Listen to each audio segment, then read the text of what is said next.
Okay, so now I have images and text on each state. Okay, I'm going to turn my slices back on so that I see the slices. And I just double check one more time going through each state, making sure that there's nothing, no part of these images are outside of that slice, and they're not. So that's good. Okay, so I'm going to go back to state number 1. And what I'm going to do first is I'm going to do a Command S to save so I don't lose my work. Then I'm going to use my pointer tool and I'm going to click on this first slice right up here. Notice there's this little button in the middle. If I click and drag that button to this big one, I get a pop-up. Now, this particular one is state number 1, so I want to swap image on state 1. And then I need to click More Options. Under More Options, right down here, I need to uncheck Restore Image on Mouse Out. Because basically what that means is if I move my mouse off of that word, it goes back to the original state. I don't want that. I want it to stay on the state until I roll over something else. Okay, so I've unchecked it and then I click OK. Then I have to do the same thing for each of these. This one links to the big one and it's on state 2. Uncheck. OK. This one is state 3. More options. Uncheck. OK. State 4. More options. Uncheck. OK. State 5. Options. Uncheck. OK.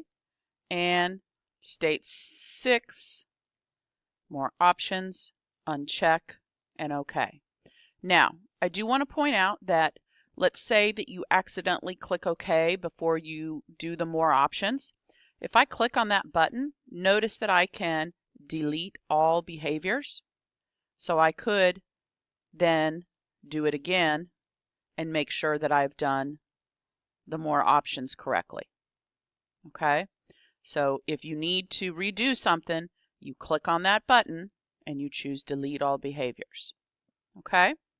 All right, so I'm going to save again. Now, what I'm going to do is I'm going to go up to File and Export. And I'm going to make sure that I'm in my image swap folder. And I want you to see that it saves it as imageswap.htm. It's noticing that the behaviors that we've put on here require this to be an HTML page in order for it to work. Now, remember, .htm and .html are valid extensions for a web page. However, if I wanted to go in my options and change it, I could go in here and change the extension to something different if I needed to. Okay? I don't. Now, it's exporting HTML and the images that go with it. It's going to export an HTML file. It's going to export the slices and only the current page. The only other thing that we need to do is we need to check now where it says put images in subfolder, because it's going to create a bunch of different images and we want it to be organized so that all the images are in a subfolder. Now, when I did that, notice that it says that it's putting it in images /. It's going to create an images folder in here to create that. You don't have to do it.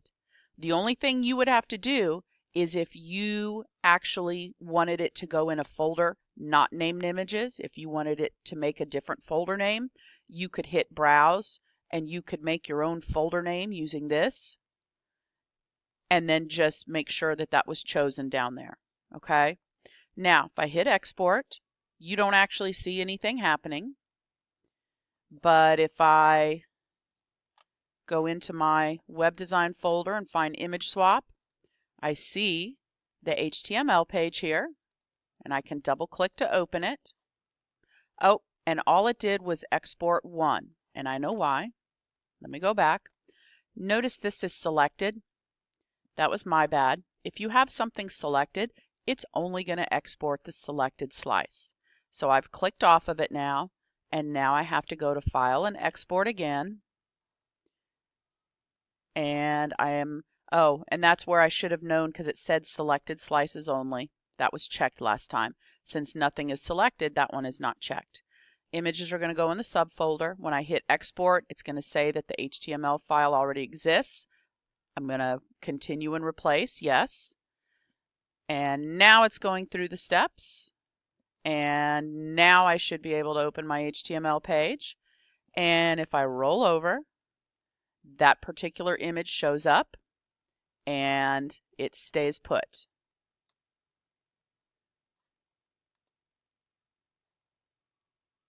Okay, and so you roll over each one and there it is.